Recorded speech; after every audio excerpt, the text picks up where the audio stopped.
이 사람과는 인연이 아닌가 봐. 그런 생각 한 번쯤 해보셨을 겁니다. 요즘 마음이 참 힘들다는 분들 많죠. 같은 집에 있어도 말 한마디가 엇나가고 서로의 표정이 괜히 불편하게 느껴질 때가 있습니다.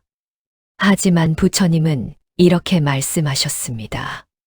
이 세상에서 만나는 모든 이는 전생에 인연이 있다. 그 말이 꼭 달콤한 뜻만은 아닙니다. 어쩌면 그 인연이 예전에 다 하지 못한 이야기를 이번 생에 마저 이어가고 있는 것일지도 모릅니다.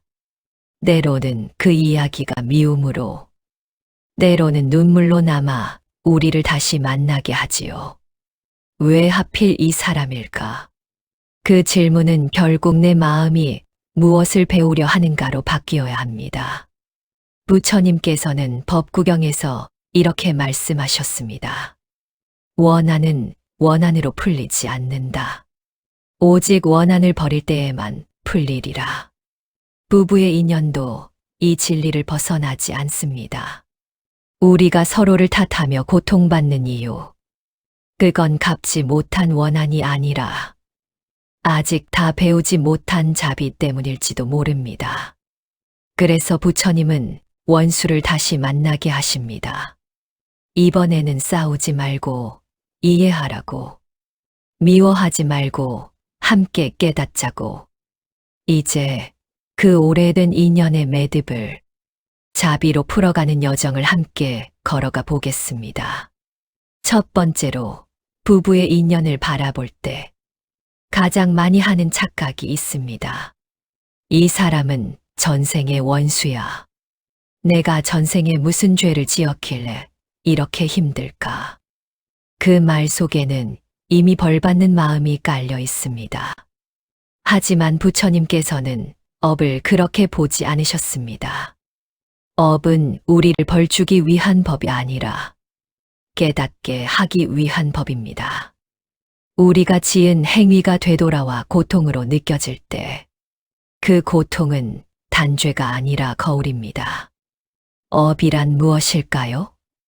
많은 사람들이 업을 운명처럼 생각합니다. 피할 수 없는 굴레, 끊을 수 없는 사슬이라고 여기죠. 하지만 부처님께서 보신 업은 그런 것이 아니었습니다.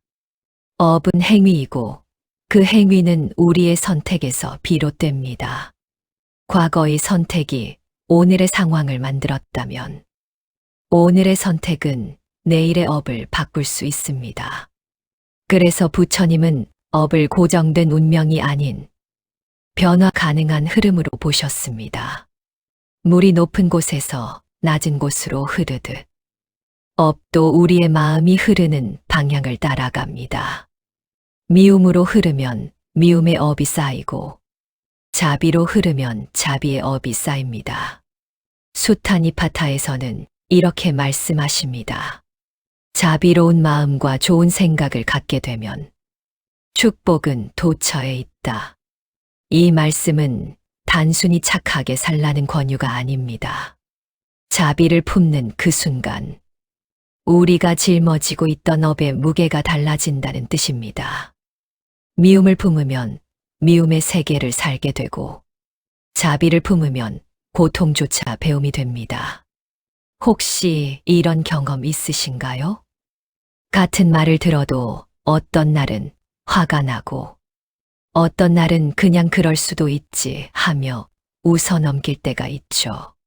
상대는 같지만 내 마음이 달라졌기 때문입니다. 업의 무게도 그렇게 바뀝니다. 바깥의 인연이 나를 힘들게 하는 것이 아니라 그 인연을 바라보는 내 마음이 나를 괴롭게 하는 것입니다. 어떤 부부는 같은 지붕 아래 살면서도 서로 다른 세계에 삽니다. 한 사람은 상대의 말 한마디에 상처받고 또 한 사람은 그 상처를 주었다는 사실조차 모릅니다. 왜 이런 일이 벌어질까요? 그건 각자가 자기 업의 렌즈로 세상을 보기 때문입니다. 과거에 배신당한 경험이 있는 사람은 상대의 작은 말 한마디도 의심의 눈으로 봅니다.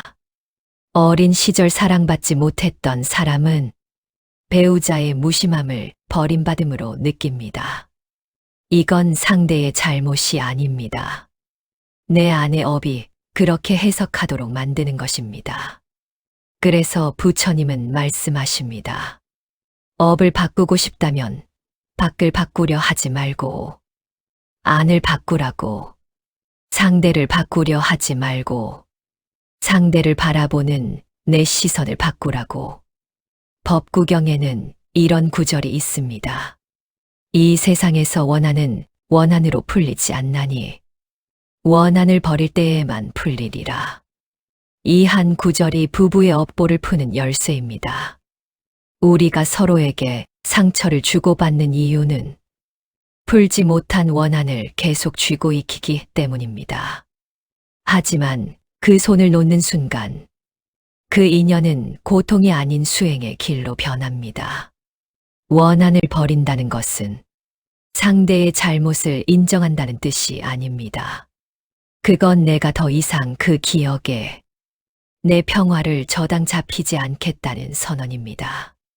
내 마음의 주인은 과거의 상처가 아니라 지금 이 순간의 나라는 자각입니다. 그래서 부처님은 말씀하십니다. 모든 인연은 마음에서 일어난다. 전생의 업이 부부를 만나게 했다면 이번 생의 마음이 그 업을 바꿉니다. 미워할 때 그 인연은 족쇄가 되고 용서할 때 그 인연은 길이 됩니다. 우리가 함께 사는 이유는 서로를 벌주기 위해서가 아니라 서로를 비추기 위해서입니다. 남편은 아내의 거울이고 아내는 남편의 거울입니다. 그 거울 속에서 나의 성질, 나의 욕심, 나의 어리석음이 비쳐 보일 때, 그걸 깨닫는 순간이 바로 업이 소멸되는 때입니다. 생각해 보세요. 왜 우리는 낯선 사람에게는 친절하면서도 가장 가까운 사람에게는 가장 날카로울까요? 그건 낯선 사람은 내 진짜 모습을 모르기 때문입니다. 하지만 배우자는 다릅니다. 내가 감추고 싶은 모든 면을 알고 있죠. 그래서 더 불편하고, 그래서 더 화가 납니다. 하지만 그 불편함이야말로 가장 큰 수행의 기회입니다. 부처님은 산속동굴에서만 깨달음을 얻으신 게 아닙니다. 중생들 사이에서, 갈등 속에서, 고통 속에서도 깨달음을 찾으셨습니다. 우리의 가정도 그런 수행처입니다. 아침에 눈을 뜨면 시작되는 작은 갈등들. 설거지는 누가 할 것인가? 아이 교육은 어떻게 할 것인가? 돈은 어디에 쓸 것인가? 이 모든 일상이 수행의 자리입니다. 그러니 업보를 무겁게만 여기지 마세요. 그건 부처님이 주신 배움의 자리입니다. 고통은 끝이 아니라 과정이며 미움은 끝이 아니라 물음입니다. 나는 이 인연을 통해 무엇을 배우고 있는가? 그 질문 하나가 업보의 사슬을 자비의 연으로 바꿉니다. 두 번째로, 우리가 진짜 수행을 시작하는 순간은 상대가 변할 때가 아니라 내 마음이 바뀔 때입니다. 그런데 이상하게도 가까운 사람에게는 그 마음이 가장 어렵습니다. 타인에게는 한없이 부드럽던 사람도 남편에게는, 아내에게는 쉽게 날이 서죠. 당신이 그렇게 해서 내가 힘들었잖아. 이 한마디 속에는 내가 옳고 당신이 틀렸다는 집착이 숨어 있습니다. 그 집착이 바로 미움의 불씨입니다. 수타니파타 자비경에는 이런 구절이 있습니다. 자비로운 마음을 가진 이는 이 세상 어디에서도 원수를 만나지 않는다. 이 말은 기적처럼 들리지만 사실 자비란 나를 해치던 이까지 이해하려는 용기입니다. 부처님은 원수마저도 자비의 눈으로 보셨습니다. 왜냐하면 그 원수 덕분에 자신 안의 분노와 탐욕을 볼 수 있었기 때문입니다. 자비란 무엇일까요? 많은 사람들이 자비를 나약함으로 착각합니다. 당하고만 있는 것, 참고만 있는 것이 자비라고 생각하죠. 하지만 부처님께서 말씀하신 자비는 그런 게 아닙니다. 자비는 강한 마음입니다. 내 안의 분노를 이기고 상대의 고통을 이해하려는 용기입니다. 어떤 사람이 나를 화나게 할 때 그 사람도 고통받고 있다는 걸 볼 수 있다면 그게 바로 자비입니다. 남편이 짜증을 낼 때 그가 직장에서 얼마나 힘들었을지 헤아릴 수 있다면, 아내가 예민할 때 그녀가 얼마나 많은 걸 혼자 감당하고 있는지 볼 수 있다면 그게 바로 자비입니다. 자비는 상대를 이해하는 것에서 시작되지만 결국은 나를 자유롭게 하는 힘입니다. 미움을 품고 있으면 그 무게는 온전히 내가 집니다. 하지만 자비를 내면 그 순간 내 마음이 가벼워집니다. 이건 상대를 위한 게 아니라 온전히 나를 위한 선택입니다. 우리의 부부 인연도 그렇습니다. 서로의 마음을 찌르는 말과 행동이 결국은 나 자신을 마주하게 하는 거울이 됩니다. 그 사람 때문에 괴롭다는 말 속에는 그 사람을 통해 나를 보고 있다는 진리가 숨어 있습니다. 한 스님께서 이런 말씀을 하셨습니다. 배우자는 내가 선택한 수행의 스승이라고. 우리는 사랑한다고 말하며 결혼하지만 사실 그 사랑 안에는 내가 가장 배워야 할 과제가 숨어 있습니다. 인내심이 부족한 사람에게는 느린 배우자가, 통제욕이 강한 사람에게는 자유로운 배우자가, 완벽주의자에게는 여유로운 배우자가 옵니다. 이건 우연이 아닙니다. 부처님께서 우리에게 필요한 수행을 정확히 알고 계신 것입니다. 그래서 때로는 가장 힘든 인연이 가장 큰 가르침을 줍니다. 미움이 사라지는 순간은 상대가 사과할 때가 아닙니다. 그를 바라보는 내 시선이 부드러워질 때입니다. 부처님께서 말씀하셨습니다. 마음이 바르면 모든 길이 바르게 된다. 이 말씀은 법구경의 핵심이기도 합니다. 우리가 바꾸려는 건 남편도 아내도 운명도 아닙니다. 오직 내 마음 하나뿐입니다. 그 마음을 바꾸는 방법은 거창한 게 아닙니다. 아침에 일어나서 배우자를 볼 때 그의 단점이 아니라 장점을 먼저 떠올리는 것. 화가 날 때 한 번만 더 깊게 숨을 쉬는 것. 말을 내뱉기 전에 이 말이 상처가 될지 생각하는 것. 이런 작은 선택들이 쌓여서 마음이 바뀌고 업이 바뀝니다. 누군가는 이렇게 말할지도 모릅니다. 그 사람은 너무 변하지 않아요. 내가 자비를 내면 손해보는 것 같아요. 하지만 부처님은 이런 마음에도 답하셨습니다. 착한 일을 한 사람은 이 세상에서도 저 세상에서도 기뻐한다. 자비를 내는 순간 그 평화는 이미 내 안에 생겨납니다. 상대가 변하지 않아도 괜찮습니다. 그 사람은 아직 자기 수행의 길 위에 있는 것이니까요. 각자의 업은 각자가 풀어야 합니다. 내가 할 수 있는 건 내 업을 자비로 녹이는 것뿐입니다. 그렇게 하다 보면 신기한 일이 일어납니다. 내가 변하니까 상대도 조금씩 변하기 시작합니다. 이건 내가 상대를 바꾼 게 아니라 내 마음의 평화가 상대에게 전해진 것입니다. 그렇게 이해하면 미움의 인연이 달라집니다.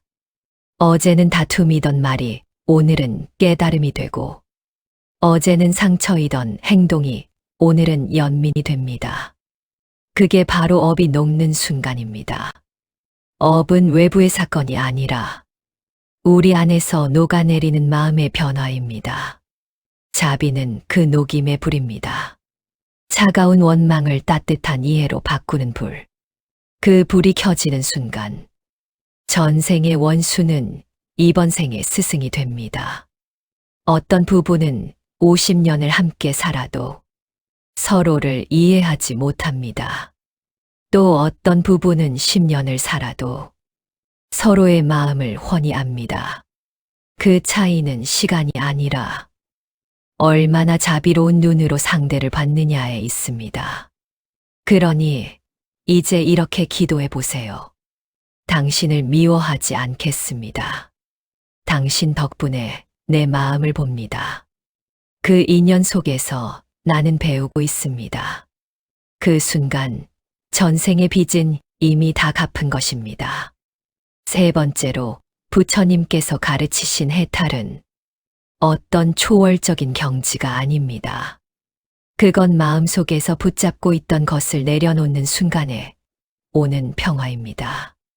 우리가 부부 관계에서 가장 놓지 못하는 것은 상대에 대한 기대와 서운함입니다. 당신은 왜 나를 이해해 주지 않지? 내가 이렇게 했는데 당신은 왜 몰라줘? 이 마음이 쌓이면 업이 다시 만들어집니다. 기대란 무엇일까요? 기대는 내가 만든 틀에 상대를 끼워 맞추려는 욕심입니다. 남편은 이래야 해. 아내는 이래야 해. 이런 생각들이 쌓이면 상대에 있는 그대로의 모습을 볼 수 없게 됩니다. 부처님은 집착을 괴로움의 근원으로 보셨습니다. 그리고 가장 강한 집착은 가까운 사람에 대한 집착입니다. 내 뜻대로 되어야 한다는 집착. 내가 원하는 모습이어야 한다는 집착. 이런 집착들이 사랑을 고통으로 바꿉니다. 그런데 마하바냐바라밀타 심경은 이렇게 말합니다. 불생불멸, 불구부정, 부증불감. 생겨나는 것도 없고 사라지는 것도 없으며 깨끗한 것도 없고 더러운 것도 없으며 증가하는 것도 없고 줄어드는 것도 없다. 이 말씀은 있는 그대로의 인연을 받아들이라는 가르침입니다. 우리는 사랑이 식었다고 슬퍼하지만 사실은 사랑이 형태를 바꾸었을 뿐입니다. 집착이 거치면 남는 건 이해와 평화뿐입니다. 결혼 초기의 사랑과 50년을 함께 산 부부의 사랑은 다릅니다. 하지만 어느 것이 더 진짜일까요? 둘 다 진짜입니다. 그저 사랑의 모습이 바뀐 것뿐입니다. 어떤 사랑은 열정으로 타오르고 어떤 사랑은 잔잔한 호수처럼 고요합니다. 어떤 사랑은 말로 표현되고 어떤 사랑은 침묵 속에 깃들어 있습니다. 형태가 다르다고 했어. 그게 사랑이 아닌 건 아닙니다. 한때 미워하던 사람도 어느 날 문득 그와 함께한 세월이 나를 단단하게 했음을 깨닫게 됩니다. 그 순간이 바로 해탈의 문턱입니다. 해탈이란 멀리 있는 게 아닙니다. 지금 이 순간 내 마음의 짐을 내려놓는 것, 상대를 바꾸려는 욕심을 내려놓는 것, 내 뜻대로 되어야 한다는 집착을 내려놓는 것. 그게 바로 해탈입니다. 용서는 상대를 위한 것이 아니라 나를 자유롭게 하기 위한 수행입니다. 법구경에서도 이렇게 말합니다. 착한 사람은 이 세상에서도 저 세상에서도 기뻐한다. 용서는 그 기쁨의 시작입니다. 미움을 놓는 그날, 그 인연은 벌이 아닌 배움이 되고 상대는 원수가 아닌 도반이 됩니다. 도반이란 함께 길을 가는 것입니다. 배우자도 그런 존재입니다. 깨달음의 길을 함께 걷는 법. 때로는 서로 부딪히고, 때로는 서로 의지하며, 함께 배우고 함께 성장하는 동반자입니다. 그렇게 보면 부부싸움도 달리 보입니다. 그건 서로를 미워해서가 아니라 서로 다른 두 사람이 하나가 되어가는 과정입니다. 마치 두 개의 돌이 서로 부딪혀 모난 곳을 깎아내고 둥글게 다듬어지듯이 누군가는 묻습니다. 정말 다 용서해야 하나요? 부처님은 말씀하셨습니다. 마음이 걸림이 없으면 두려움도 없다. 전도된 생각을 떠나면 열반에 이른다. 용서란 마음의 걸림을 푸는 일입니다. 그 걸림이 사라질 때 우리 안의 두려움과 외로움도 함께 사라집니다. 용서가 어려운 이유는 그게 상대에게 지는 것 같기 때문입니다. 하지만 진짜 용서는 승패가 없습니다. 그저 내 마음의 평화를 선택하는 것뿐입니다. 어떤 분이 스님께 물었습니다. 스님, 제 남편이 너무 미워요. 어떻게 용서해야 할까요? 스님은 이렇게 답하셨습니다. 용서하려고 애쓰지 마세요. 그저 매일 그 사람이 행복하기를 빌어주세요. 그러면 언젠가 용서는 저절로 일어납니다. 이 말씀이 깊은 건 용서를 의지의 문제가 아니라 마음의 변화로 본 것입니다. 억지로 용서하려 하면 더 힘듭니다. 하지만 상대의 행복을 진심으로 빌 수 있다면 그 순간 이미 용서는 시작된 것입니다. 그러니 이제 이렇게 다짐해 보세요. 이제 그 인연을 탓하지 않겠습니다. 그 사람도 나도 다 배우는 중이었으니까요. 그 다짐 하나가 바로 업의 끝이고 해탈의 시작입니다. 우리는 모두 불완전한 존재입니다. 완벽한 사람은 없고 완벽한 부부도 없습니다. 하지만 그 불완전함 속에서 서로를 이해하고 서로를 용서하며 함께 성장해 나가는 것. 그게 바로 부부의 길이고 깨달음의 길입니다. 오늘 이야기를 들으며 혹시 누군가의 얼굴이 떠오르셨나요?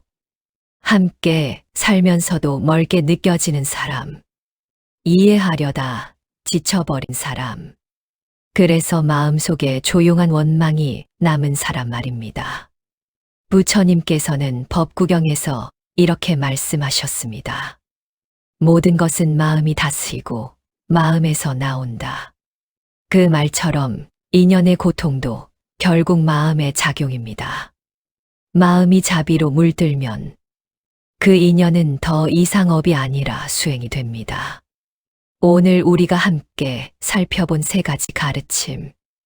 업은 배움이다. 미움은 자비로 바뀔 수 있다. 용서는 해탈의 시작이다. 이 세 문장은 결국 한 뜻으로 이어집니다. 모든 인연은 깨달음을 위한 길이다. 전생의 원한이 우리를 다시 만나게 했을지라도 그 만남의 끝은 미움이 아닙니다. 부처님은 그 인연을 통해 우리가 더 큰 사랑, 더 깊은 이해를 배우길 바라셨을 뿐입니다. 부부란 무엇일까요? 그건 단순히 계약서에 도장을 찍은 관계가 아닙니다. 서로의 업을 함께 풀어가기로 약속한 동반자입니다. 함께 웃고, 함께 울고, 함께 넘어지고, 함께 일어서는 사람입니다. 때로는 그 길이 너무 험했어 포기하고 싶을 때가 있습니다. 하지만 그럴 때일수록 부처님의 말씀을 떠올려 보세요. 이 사람은 내가 가장 배워야 할 걸 가르쳐주는 스승이라고. 그러니 이제 그 마음을 조금 내려놓으세요. 상대가 아니라 나를 가두던 마음을요. 그 내려놓음 속에서 비로소 진짜 자비가 피어납니다. 자비는 약함이 아니라 강함입니다. 내 안의 분노를 이기는 힘, 상대의 아픔을 이해하는 용기, 그리고 다시 사랑할 수 있는 지혜입니다. 오늘 하루 서로의 인연 속에서 배우고 그 배움 속에서 평화를 얻으시길 바랍니다. 오늘 말씀을 들으며 마음 한켠이 조금이라도 가벼워지셨다면 그걸로 충분합니다. 좋아요로 오늘의 평안을 함께 나눠주세요. 당신의 인연도 자비로 피어나길 바랍니다.